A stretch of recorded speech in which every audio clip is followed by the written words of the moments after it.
Welcome to the Daily Plunge. We are in Paul's first letter to the Corinthians, chapter 7, verses 10 through 24. He says, "To the married, I give this command, you must not separate from your spouse. A wife from her husband, a husband from his wife, but rather they are to seek to be reconciled." And to recognize is that even though there are struggles in marriage because there's two sinners in the marriage, selfish reasons are not a reason for divorce. But rather, we as people of faith are to believe and to know that God holds our marriage in his hands and to live in faith in our marriage. Does that mean that we are to put up with abuse of any sort? No. Absolutely not. But he goes on to talk about spouses who are married to somebody who's an unbeliever. Unfortunately, too many Christians do not treat this as a critical question when they're courting somebody.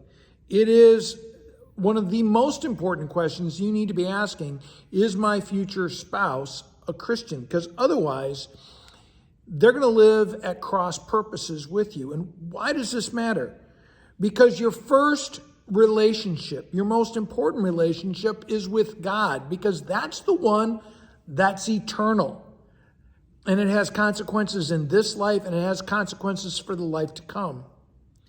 And so your first love is Jesus Christ. So how do you live with an unbeliever? That's what Paul's trying to get at in this passage.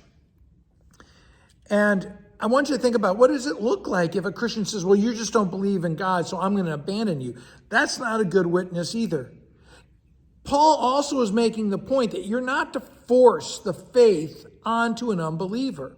You are to live as a Christian with them, and that by your lifestyle, you are to show them the blessings of the faith. You're to pray and intercede for your spouse and for your children, but they are not sanctified by your faith, but that rather it's by you living with them that your faith will encourage and influence them. And by your prayers, you can pray for them to come to faith, but you will not redeem them by your own faith if they don't have faith, okay? This is true for the spouse. This is true for the children. And so we're not to pressure them, but we are to live with grace. Now, he says, if your spouse is an unbeliever and they abandon you, well, and you try to reconcile, well, then you're free to move on, because our freedom is in the Lord, right? And that's really where we go in the next passage, where he says that each person should live as a believer in whatever the situation we're in. Good or bad, we belong to the Lord. And so, it's not whether we're circumcised or uncircumcised that counts for anything. It is faith alone that justifies us. He goes on to say that, don't rush out and get those things. Live in the situation where you are. He says that if you're a slave, don't think that you must become free in order to be already freed. Now, be clear, Paul is not encouraging slavery.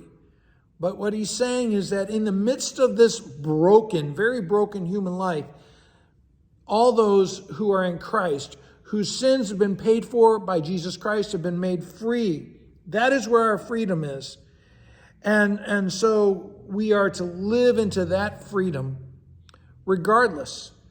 And if we are a freed person, we are bound to Christ. We don't have freedom in sin. We have freedom from sin. Well, thanks, friends. Have a blessed day.